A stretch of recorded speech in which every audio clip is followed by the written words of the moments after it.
When an agency collaborates with clients inside a content management platform, it's important that the overall experience remains aligned with the agency's own brand.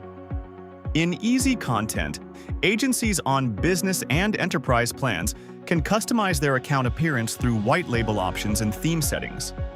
To get started, click your avatar in the upper right corner and open Account Settings. Then go to the Theme section. Here, you can replace the default Easy Content logo with your company logo.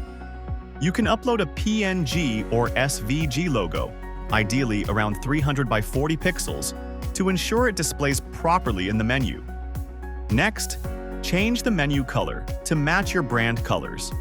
You can adjust it manually or enter the exact color code you want to use. You can also customize the sender name for email notifications, so messages are sent using your company name.